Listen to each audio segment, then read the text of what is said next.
kalau misalnya dengan sungsang yang harus kita lakukan adalah kita harus episiotomi lebar. Jangan pelit-pelit episiotominya, harus episiotomi lebar. Kenapa? Karena ya itu tadi takutnya nyantol kepalanya gitu ya. Yang kita takutin itu after coming head. Jadi after coming head itu gimana? Jadi kepalanya itu nggak bisa lahir. Jadi begini tuh bingung nih. Itu kepala itu paling susah tuh kalau misalnya sungsang adalah masalahnya di letak di persalinan melahirkan kepala. Jadi gimana? Jadi kalau misalnya mau nggak mau memang harus dibuka sama seperti persalinan dengan distosia bawah. Jadi dia harus posisi betul-betul terbuka microburst gitu. Dan kan kalau namanya bed partus itu kan biasanya ini ya panjang ya, ada sampai kaki, itu harus dilepas. Jadi bokongnya harus ada di ujung bawa ke gaji gitu ya. Kenapa kok gitu? Karena kalau misalnya ada bednya gimana kita ngelahirinnya, nggak bisa kita mau manuver. Mau misalnya kita mau manuver pakai loset, mau riso gitu akan susah, kita akan terhalang kalau misalnya ada bed di bawahnya. Jadi harus nggak ada bed di bawahnya. Dan kita penolong itu betul-betul ada di depannya dari si bayinya ini gitu ya. Kita yang pertama kita pakai spontan bra.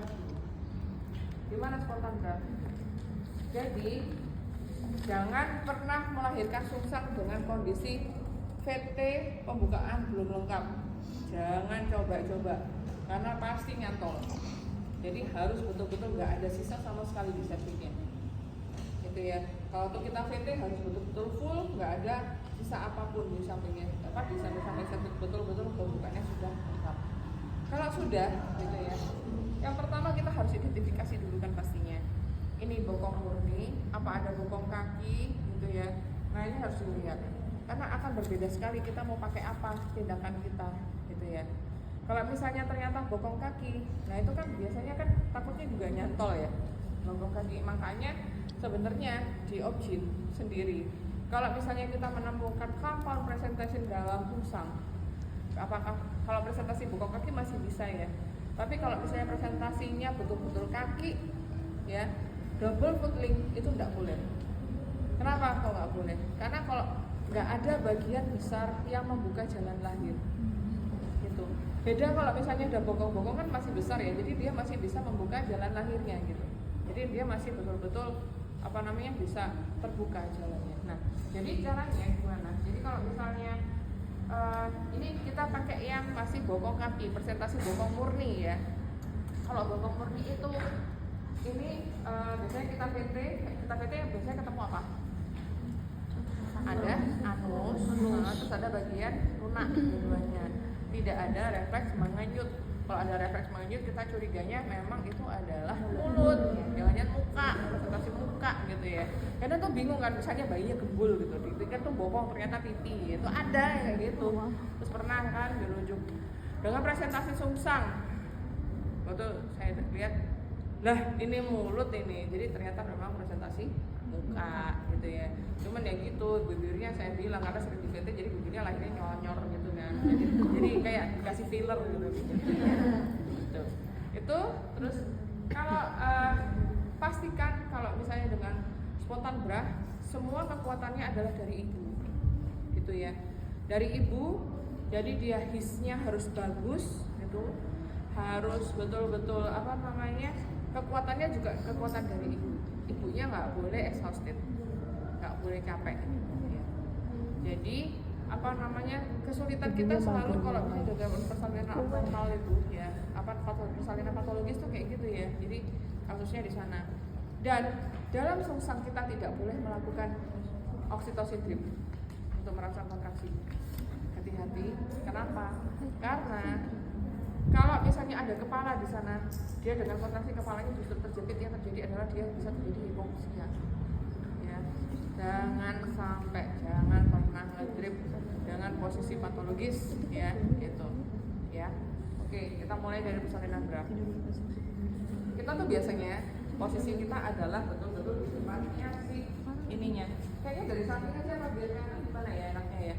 Yang dari sana. Bokong ya, bokong ini kan pelan-pelan. Jadi ini bokongnya pelan-pelan. Kita tuh harus posisinya berada di depan di pasiennya. Jadi posisinya itu pelan-pelan. Terus nanti ibunya kan disuruh ngejan ya. Ibunya mengejan, kita lihat gitu. Kita lihat biasanya tuh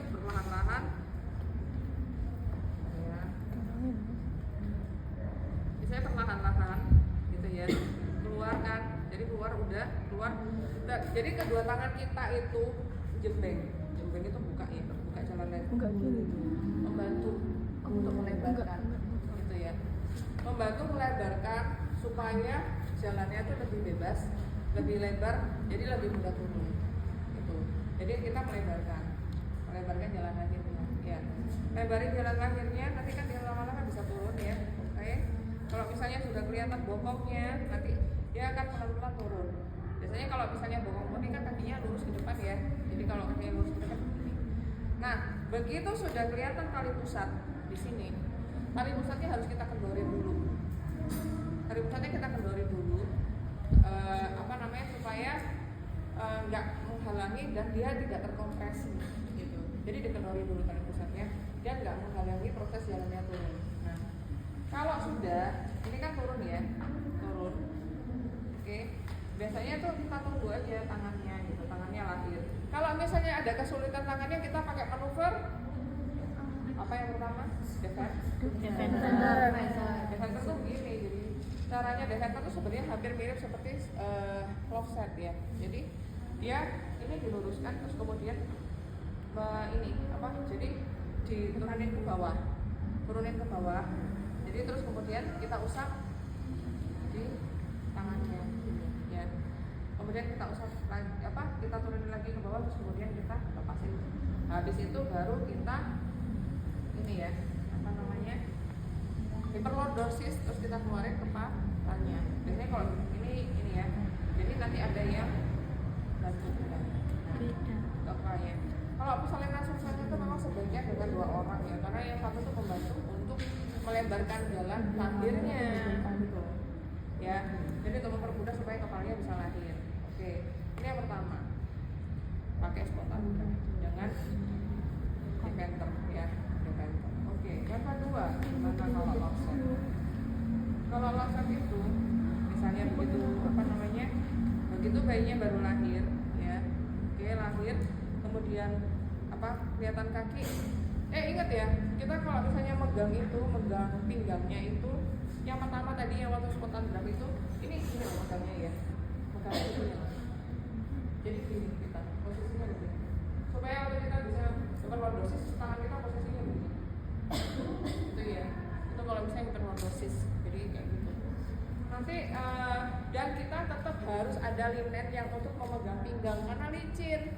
Bayi itu kan di situ kan ada vernix ya, jadi di situ banyak lemaknya, jadi itu bisa licin sekali, jadi bahaya kalau kita nggak pegang linen. Jadi kita harus siap linen. Linennya tuh ada 2 yang disiapin. Yang pertama untuk pegang bayinya, yang kedua untuk ditaruh di perutnya setelah bayi lahir. Itu ya. Kalau misalnya dengan lopset itu bedanya adalah kita memegang kaki ya, memegang kaki. Jadi pegangnya begini, grabnya begini dengan ada linen di sampingnya. Kemudian kalau lopset adalah kita muter, jadi muternya gini, terus habis itu ini ke bawah. Ini lebih berhasil, lebih mudah daripada defender tadi. Kenapa? Karena kita ada usaha untuk merotasikan strap gini, jadi itu lebih gampang dan kita ngusapnya juga lebih mudah, menghindari refraktur. Defender itu sama lopset itu lebih gampang. Lopset karena apa? Kalau misalnya kadang-kadang bayi itu kan ada macam-macam ya, ada yang fleksi begini, ada fleksi banget, ada yang ternyata enggak terlalu fleksi. Nah itu yang enggak terlalu fleksi itu agak susah, makanya kita lebih gampang dengan lopset.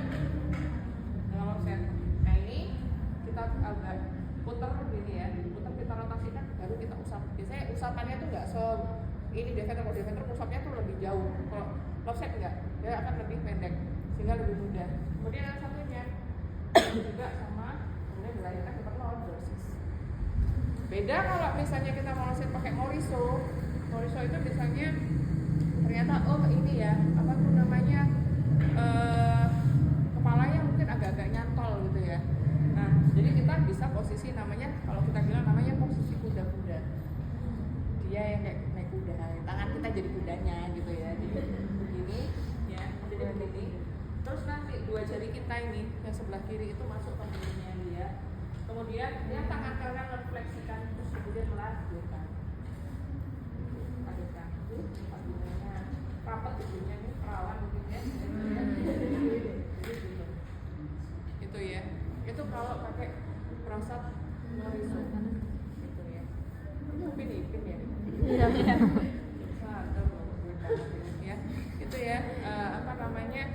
Jadi itu ya, sebenarnya sih di video itu udah jelas banget semuanya gitu. Cuman untuk secara prakteknya itu susah. Sometimes yang kita nggak senangnya kalau persalinan susah itu, satu, kita episiotominya kan harus lebar tuh. Jadi repair episnya tuh bisa lama karena besar lebar. Dan pastikan betul-betul lateral, jangan mepet-mepet di dekat anus ya. Soalnya apa? Persalinan ini kadang-kadang namanya tangannya bayi itu bisa merusak ke jalan lahir gitu. Jadi dia bisa melukai jalan lahir, kaki juga bisa melukai jalan lahir tuh ya. Makanya kita tuh mesti harus waspada kalau persalinan susah tuh kayak gitu, nggak senangnya di sana. Terus yang ini ya, sama kadang-kadang ada beberapa yang kalau misalnya dengan persalinan susah itu yang kita lakukan itu adalah episnya itu bisa 2. Oh iya, sama kedua lupa.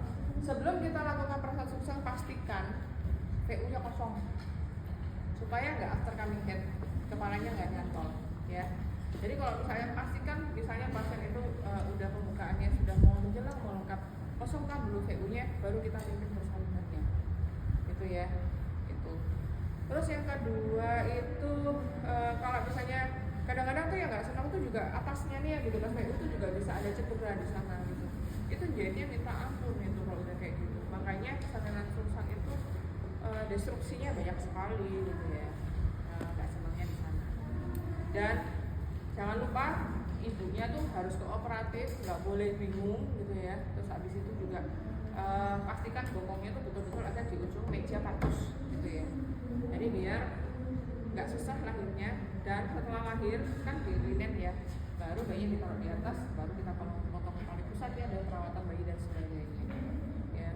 Kemudian lahiran plasenta dan lain-lain. Oke, sampai sini ada pertanyaan ya.